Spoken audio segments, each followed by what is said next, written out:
എൻ്റെ comfort zone break ചെയ്തതായിരുന്നു എൻ്റെ ലൈഫിൽ ഏറ്റവും വലിയൊരു അച്ചീവ്മെൻ്റ് ആയിട്ട് ഞാൻ കാണുന്നത്. സാർ ആക്ച്വലി ഇതെൻ്റെ 8ാമത്തെ അറ്റംപ്റ്റ് ആണ്. എറണാകുളം ഓഫ്ലൈൻ ബാച്ചിൽ ഫസ്റ്റ് സ്റ്റുഡൻറ്റും കൂടിയാണ് ഞാൻ. ക്വാളിഫൈ ചെയ്യാൻ പറ്റിയില്ല. ക്ലാസ്സിലുള്ളവരെക്കാളും കൂടുതൽ സ്കോർ ചെയ്യണം. എക്സാമിന് ഭയങ്കരമായിട്ട് അഫക്റ്റ് ചെയ്തു. ആഗ്രഹങ്ങൾ സാധിച്ചെടുക്കുക എന്നുള്ളത് I+ലോട്ട് വരാനുള്ള ഡിസിഷൻ എടുത്തത് എൻ്റെ ലൈഫിൽ ഏറ്റവും വലിയ നല്ലൊരു തീരുമാനമായിട്ട് എനിക്ക് ഇപ്പോഴും ഫീൽ ചെയ്യുന്നുണ്ട്. അതാണ് എൻ്റെ ലൈഫിലൊരു ടേണിംഗ് പോയിന്റ്.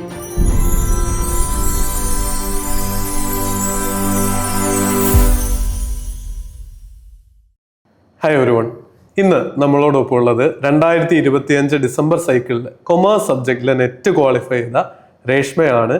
രേഷ്മ ഈ പരീക്ഷ എങ്ങനെ അഭിമുഖീകരിച്ചു എന്നൊക്കെയുള്ള ഡീറ്റെയിൽസ് നമുക്ക് നേരിട്ട് ചോദിച്ചറിയാം. വെൽക്കം രേഷ്മ. Hello sir. എങ്ങനെയായിരുന്നു ഈ ഒരു ലേണിംഗ് ജേർണി? എത്രാമത്തെ അറ്റംപ്റ്റ് ആയിരുന്നു? ബേസിക് ആയിട്ട് പഠിച്ച കാര്യങ്ങളൊന്ന് പറയാമോ?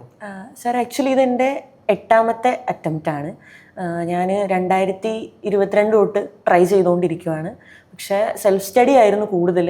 അപ്പം 2024 ഞാനിങ്ങനെ ഡിസംബറിൽ ഡിസൈഡ് ചെയ്തു എന്തെങ്കിലും ഒരു അസിസ്റ്റൻസ് എനിക്ക് ആവശ്യമുണ്ടെന്ന്. കാരണം സെൽഫ് സ്റ്റഡി പോരാതെ വന്നതുകൊണ്ട് അങ്ങനെ ഞാൻ അൺഎക്സ്പെക്റ്റഡ് ആയിട്ട് യൂട്യൂബിൽ അലൻ സാറിൻ്റെ ഒരു വീഡിയോ കണ്ട് സാറിനെ കോൺടാക്ട് ചെയ്തു. ഞാൻ സാറിൻ്റെ നമ്പർ ഞാൻ വിളിച്ച് അന്വേഷിച്ച് കണ്ടുപിടിച്ച് സാറിനെ കോൺടാക്ട് ചെയ്തു. അപ്പോൾ സാർ പറഞ്ഞു ജനുവരി ഫെബ്രുവരിയിൽ ഓഫ്ലൈൻ ബാച്ച് എറണാകുളത്ത് തുടങ്ങുന്നുണ്ട് 2025.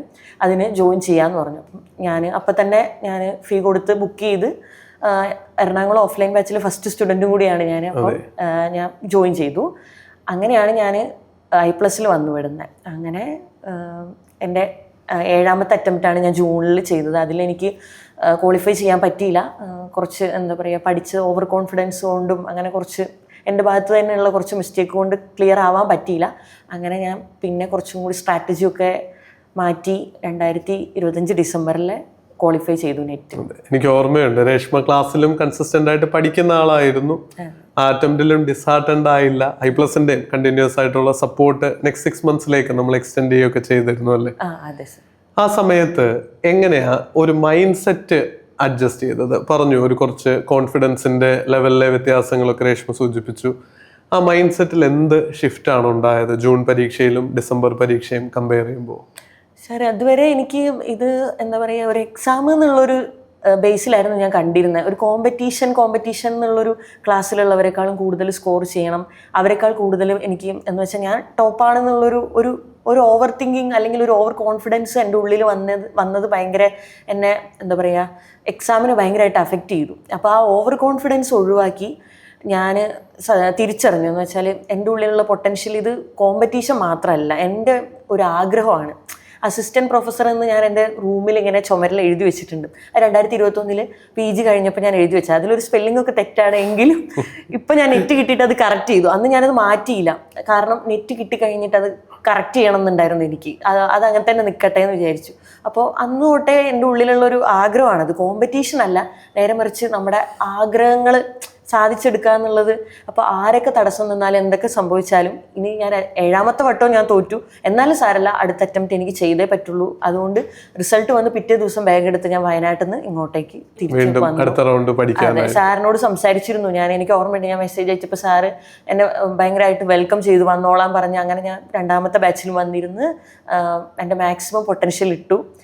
സ്മാർട്ട് വർക്കാണ് ചെയ്തത്. ഹാർഡ് വർക്ക് ആദ്യത്തെ 6 മാസം ഉണ്ടായിരുന്നു, പിന്നെ അങ്ങോട്ട് സ്മാർട്ട് വർക്കായിരുന്നു. കുറച്ചുകൂടി സ്ട്രാറ്റജി മാറ്റി. ഞാൻ പലപ്പോഴും ഞാൻ തളർന്നു പോയിട്ടുണ്ട്. പക്ഷെ ആ സമയത്ത് എനിക്ക് എന്ന് പറയാൻ ഞാൻ മാത്രമേ ഉണ്ടായിരുന്നുള്ളൂ. ഞാൻ തന്നെയാണ് എനിക്ക് ഏറ്റവും കൂടുതൽ താങ്ക്സ് പറയാനുള്ളത് എന്നോട് തന്നെയാണ്. വേറെ ആരോടും എനിക്ക് താങ്ക്സ് അങ്ങനെ പറയാനില്ല. കാരണം എന്നോട് തന്നെയാണ് താങ്ക്സ് പറയാനുള്ളത്. കാരണം ഗീവ് അപ്പ് ചെയ്യാത്തതുകൊണ്ട് ഓരോരോ അവസരത്തിൽ ഇട്ടെറിഞ്ഞ് പോകണമെന്ന് എനിക്ക് തോന്നിയിട്ടുണ്ട്. ഇവിടുത്തെ ചൂട്, അതേപോലെ ഈ അറ്റ്മോസ്ഫിയർ, ആൾക്കാരും ഒന്നും എനിക്ക് അക്സെപ്റ്റ് ചെയ്യാൻ പറ്റുന്നുണ്ടായിരുന്നില്ല. കാരണം ഞാൻ 24 ആയിട്ട് വയനാട്ടിൽ നിന്ന് ഇങ്ങോട്ട് വന്ന നല്ല ടെമ്പറേച്ചറും നല്ല വെതറും ഉള്ള സ്ഥലത്ത് നിന്ന് എറണാകുളത്തേക്ക് എത്തിയ ആളാണ്. അതെ സർ. അത് മാത്രമല്ല, എൻ്റെ കംഫർട്ട് സോൺ ബ്രേക്ക് ചെയ്തതായിരുന്നു എൻ്റെ ലൈഫിൽ ഏറ്റവും വലിയൊരു അച്ചീവ്മെൻ്റ് ആയിട്ട് ഞാൻ കാണുന്നത്. ഈ കൊച്ചിയിലോട്ട് I+ലോട്ട് വരാനുള്ള ഡിസിഷൻ എടുത്തത് എൻ്റെ ലൈഫിൽ ഏറ്റവും വലിയ നല്ലൊരു തീരുമാനമായിട്ട് എനിക്ക് ഇപ്പോഴും ഫീൽ ചെയ്യുന്നുണ്ട്. സാറിന് മുന്നിലിരിക്കുമ്പോൾ എനിക്കത് ആ ഒരു ഗ്രാറ്റിറ്റ്യൂഡാണ്. കാരണം അതാണ് എൻ്റെ ലൈഫിലൊരു ടേണിംഗ് പോയിന്റ്. ഞാൻ എൻ്റെ എന്താ പറയുക, എൻ്റെ ആ ഒരു കംഫർട്ട് സോൺ ബ്രേക്ക് ചെയ്തില്ലായിരുന്നെങ്കിൽ എനിക്ക് ചിലപ്പം നെറ്റ് ക്വാളിഫൈ ചെയ്യാൻ പറ്റില്ലായിരുന്നു. ബ്രേക്ക് ചെയ്ത് I+ൽ വന്ന് സാറ്, വിശ്വ മിസ്, സ്വാതി മിസ്, ജെക്കി സാർ എല്ലാവരുടെയും ഒരു സപ്പോർട്ട് കൊണ്ടാണ് ഇത് മേടിച്ചെടുക്കാൻ പറ്റിയത്. പക്ഷേ പേഴ്സണലി എനിക്ക് താങ്ക്സ് പറയാനുള്ളത് എന്നോടാണ്, ഗീവ് അപ്പ് ചെയ്യാത്തതുകൊണ്ട്. തീർച്ചയായിട്ടും ഓരോ വിദ്യാർത്ഥിയുടെയും എഫേർട്ടും അവരുടെ മൈൻഡ് സെറ്റ് ഭയങ്കര ഇമ്പോർട്ടൻ്റ് ആണെന്ന് ഞാൻ ഇപ്പോൾ ക്ലാസ്സുകളിൽ പ്രത്യേകം പറയാറുണ്ട്. മുൻപൊക്കെ ഞാനും വിചാരിച്ചിരുന്നു ഒരുപാട് പഠിച്ചാൽ മതി, സിലബസ് കവർ ചെയ്യലാണ് പരീക്ഷ ടാക്കിൾ ചെയ്യാനുള്ള വഴി. പക്ഷെ കഴിഞ്ഞ 2 സൈക്കിളിലായിട്ട് എനിക്കറിയാം പഠിക്കുന്നതിനോടൊപ്പം ചിലപ്പോൾ അതിനേക്കാൾ ഉപരി മൈൻഡ് സെറ്റ് ഇമ്പോർട്ടൻ്റ് ആണ്. രേഷ്മയ്ക്ക് പ്രത്യേക അഭിനന്ദനങ്ങൾ. ആ മൈൻഡ് സെറ്റ് കറക്റ്റ് ആക്കി വെച്ചതിന് അതിനേക്കാളൊക്കെ ഉപരി ലൈഫ് ലോങ് വേണ്ട ഒരു അച്ചീവ്മെന്റാ ഇപ്പോൾ നേടിയിരിക്കുന്നത്.